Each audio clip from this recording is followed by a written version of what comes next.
Iblis lui-même n'a jamais dit qu'il refusait de se prosterner devant Adam parce qu'il réservait sa prosternation à Dieu seul. Il dit clairement ce qu'il dit. Je refuse de me prosterner car je suis meilleur. Je suis meilleur, moi, que lui. Cette histoire est primordiale, ce n'est pas un hasard, c'est les raconter dans le Coran près de 7 à 8 fois. Donc ils sont dans ce paradis. Tout leur est accessible. Tout leur est donné. Une seule chose leur est interdite. Ne pas s'approcher de cet arbre-là. À plus forte raison d'y manger. Et pourtant cet arbre-là, c'est celles-ci qui vont toucher. En délaissant tout l'infini qui leur a été donné. S'ils voyaient le divin, ils n'auraient pas vu ce manque, car il sait que le divin comblera ce manque.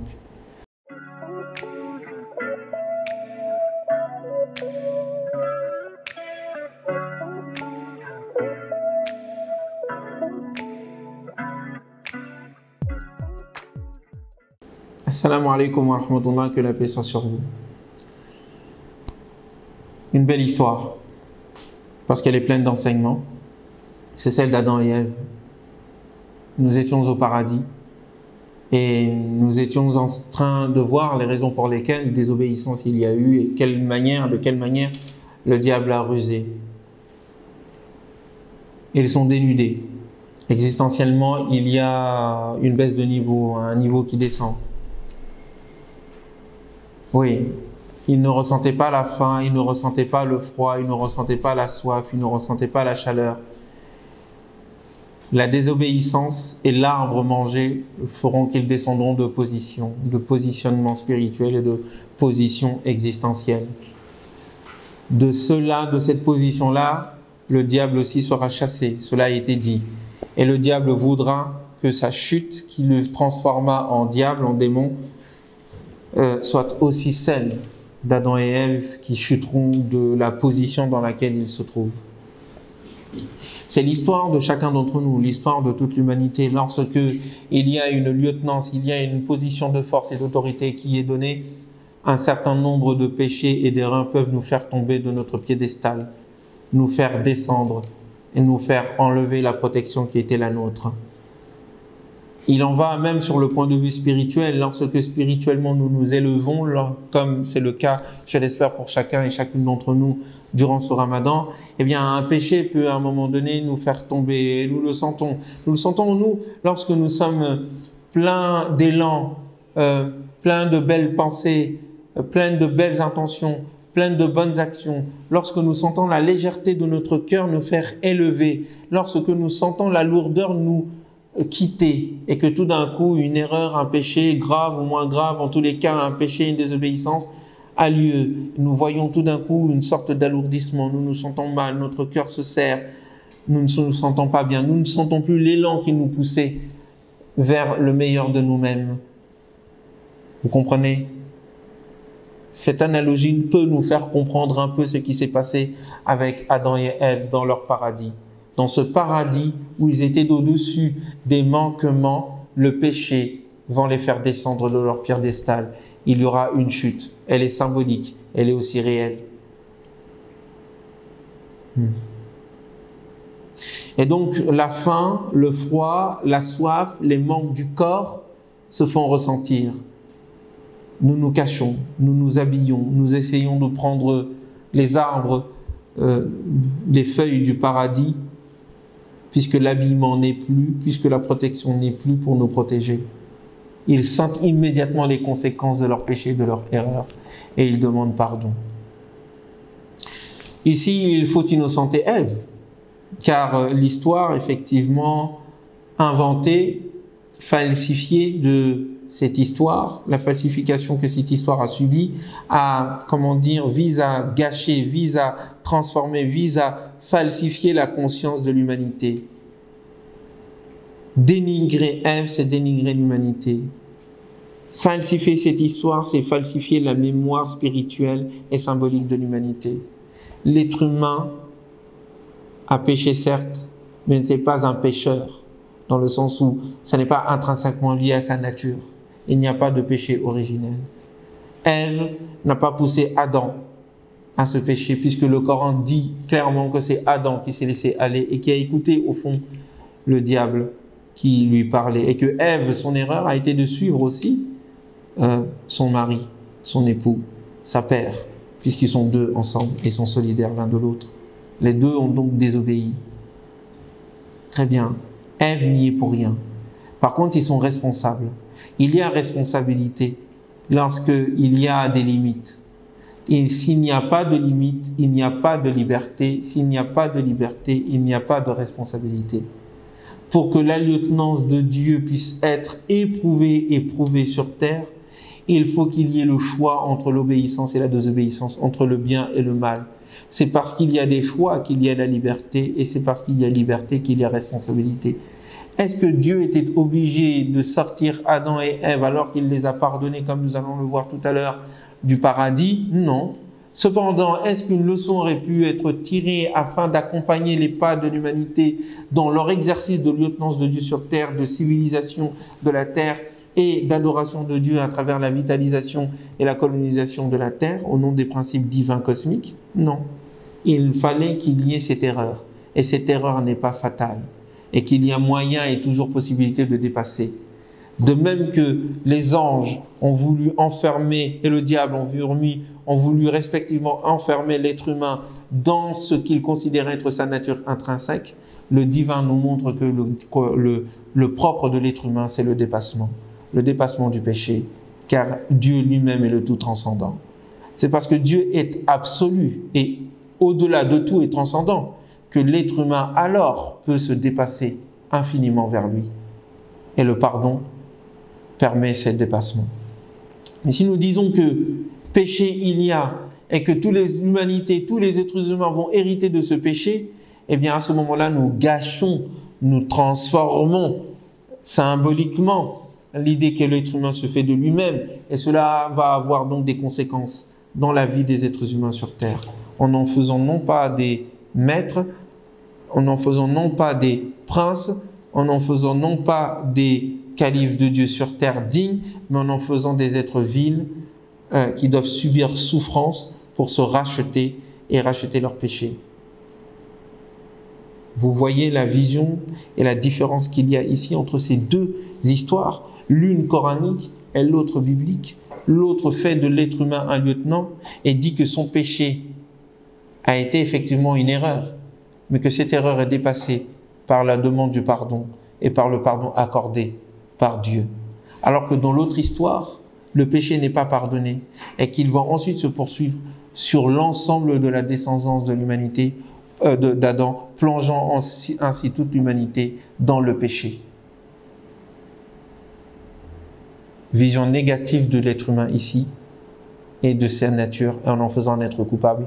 Vision positive de l'être humain ici, en faisant un lieutenant de Dieu et le sujet du pardon divin. Deux visions, deux conséquences. Cette histoire est importante. Sa réinterprétation, ou plutôt le fait qu'il soit raconté dans son originalité et à sa source originelle par le Coran, permet de délivrer les êtres humains de l'idée de péché, de l'idée de dénigrement de l'être humain, alors que c'est un être digne en tant que tel, hommes et femmes. Mais il faut prendre ses responsabilités. Et l'arbre a servi d'épreuve pour que cela soit une leçon pour l'humanité.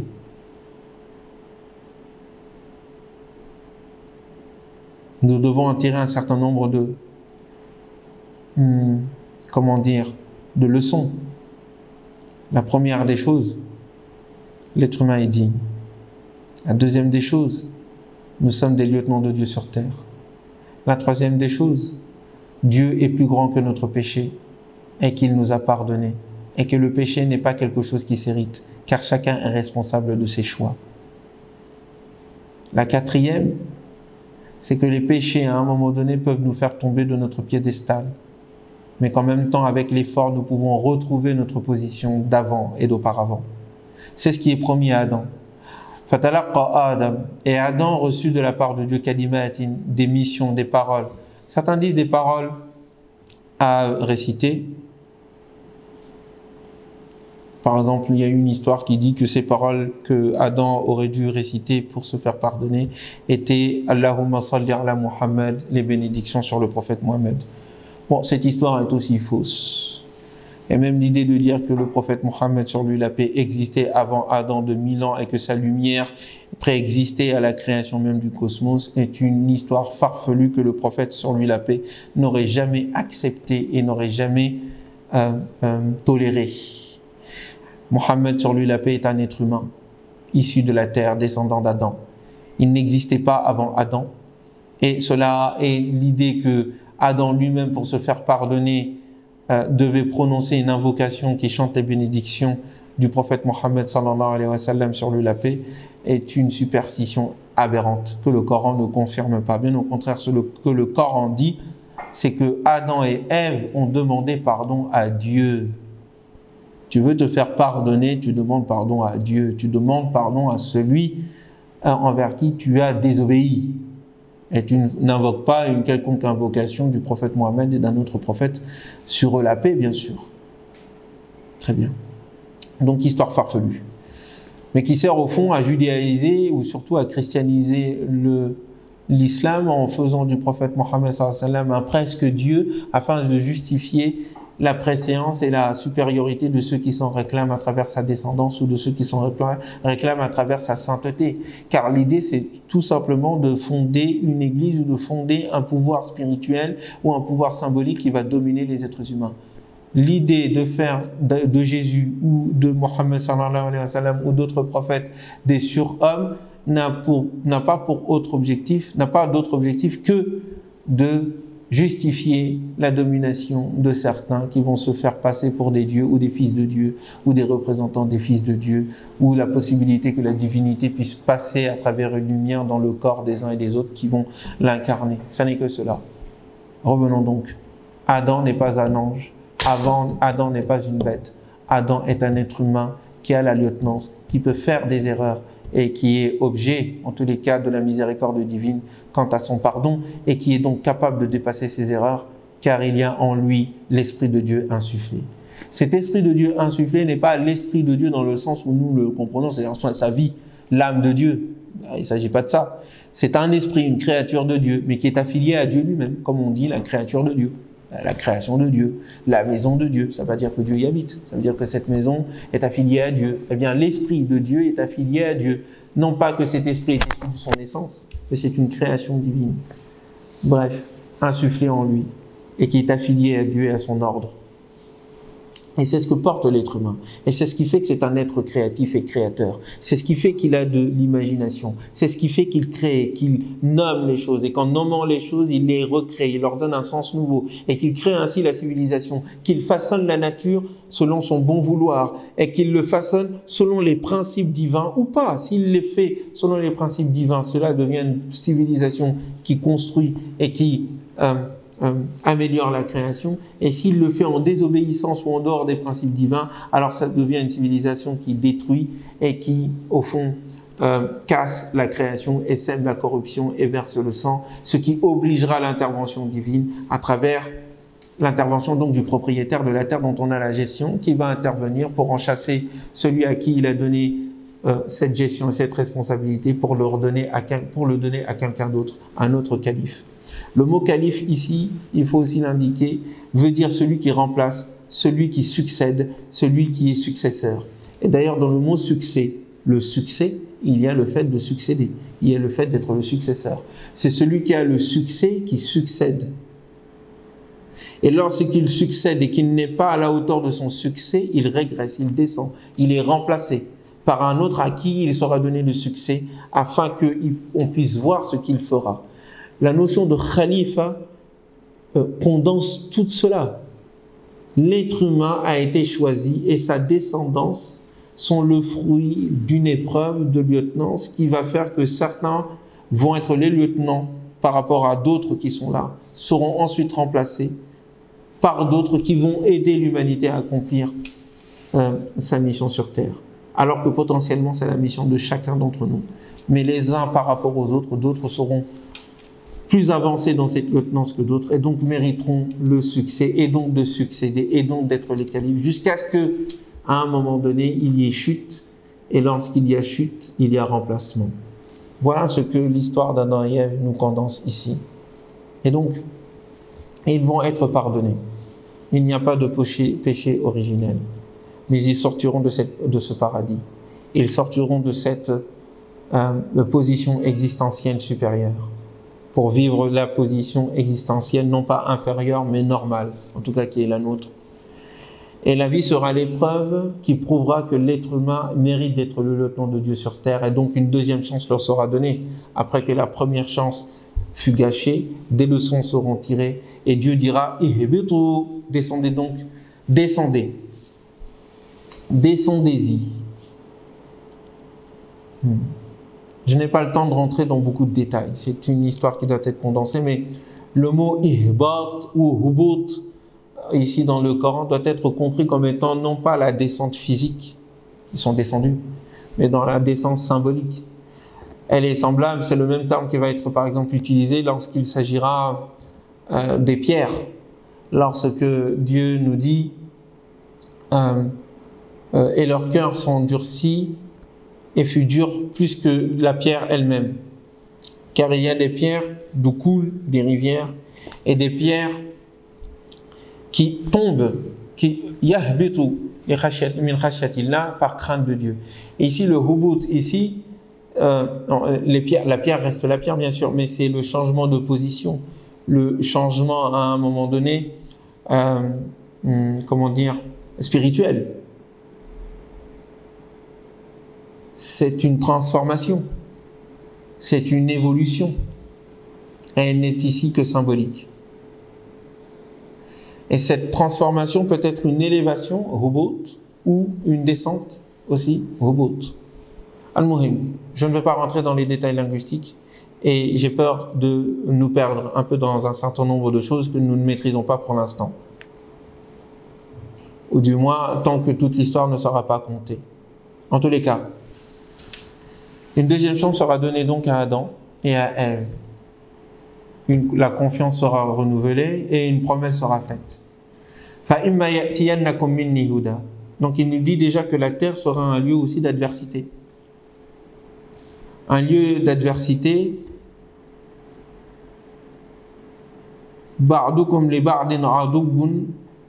Descendez-y les uns pour les autres des ennemis, des adversaires. Les adversaires entre l'humanité et le diable. Cette adversité ne peut pas avoir lieu, ne peut pas se dérouler dans le paradis. Il faut que la continuité de la bataille, le défi lancé à l'humanité par le diable, puisse se réaliser, puisse se concrétiser. En tout cas, la bataille puisse se faire sur terre, dans cette vie, et non pas dans le paradis terrestre ou céleste d'ailleurs, d'une part. Et vous serez ennemis des uns des autres, car celui qui vous a fait sortir du paradis est un être qui vous veut du mal. Et l'oublier, c'est l'aider dans sa mission qu'il s'est donnée de nous faire perdre tous. Et ce sera aussi un lieu sur terre provisoire, vers un temps, avant le retour vers Dieu. Et durant cela, une guidance vous sera donnée. Cette guidance vous servira de voie, de lumière pour vous orienter, pour éviter ces différentes erreurs, afin de retrouver la position qui était la vôtre dans le paradis. Et celui qui suivra ma voie, ils n'auront aucune crainte. Cette peur qui vous a fait sortir du paradis, vous ne l'aurez pas. Cette tristesse que vous ressentez de votre sortie du paradis, vous ne le recevrez plus, vous ne le ressentirez plus. Et celui qui se détournera de ma voie, celui-ci aura à ce moment-là le châtiment en termes de récompense, en tant qu'être responsable que vous êtes. Voilà l'histoire de l'histoire. Nous la recommençons tous les jours. C'est la relation permanente entre nous et le diable qui est au fait un loup pour l'homme. Ce n'est pas l'homme qui est un loup pour l'homme, c'est le diable qui est un loup pour l'homme. Et le fait d'oublier le diable en tant qu'ennemi nous fait nous diviser les uns contre les autres et nous prendre les uns pour les autres comme étant non pas de la même famille, mais issus de races ou d'origines différentes et opposées. C'est la ruse du diable. C'est cette ruse-là qui fait que nous considérons la femme comme un être diabolique et un être à maudire, un être inférieur. C'est cette ruse-là qui nous fait croire que la couleur, les couleurs, la diversité de nos couleurs sont le fruit, d'une malédiction. C'est cette ruse-là qui nous fait croire que les différences socio-culturelles et économiques sont des raisons d'animosité et des raisons de guerre les uns contre les autres. C'est cette ruse-là qui nous fait croire que les subsistances sur la terre ne nous suffisent pas et qu'il faut donc que ne pas partager, s'en accaparer, l'accumuler afin de ne pas partager, afin de pouvoir continuer à vivre et se croire infini, éternel. C'est cette ruse-là, au fond, qui crée la perdition que nous pouvons à un moment donné connaître face à la pollution écologique, à la pollution de l'atmosphère, qui correspond à la pollution de nos cœurs et de nos esprits et de nos politiques. C'est cette ruse-là qui ne nous fait pas prendre conscience de l'unité de l'humanité, de l'unité qui préexiste entre la terre et le feu, et qui fait que le feu ne peut pas être l'adversaire, ne peut pas être l'ennemi de la terre et vice-versa. C'est cette ruse-là qui nous fait croire en ces illusions. Il faut donc revenir à la voie, revenir à Dieu, revenir à sa révélation pour accomplir notre humanité. Tel est le rôle et le sens de cette histoire qui nous est racontée. À nous d'en tirer toutes les leçons et de construire une civilisation qui soit à la hauteur de la promesse faite avec la venue d'Adam et qui fit que les anges se sont prosternés devant lui. « Inni ja'ilun fil ardi khalifa » je vais établir sur terre un lieutenant. Et le projet de Dieu jamais n'est contrecarré. C'est un projet à venir. Soyons les briques de sa réalisation totale et universelle sur terre.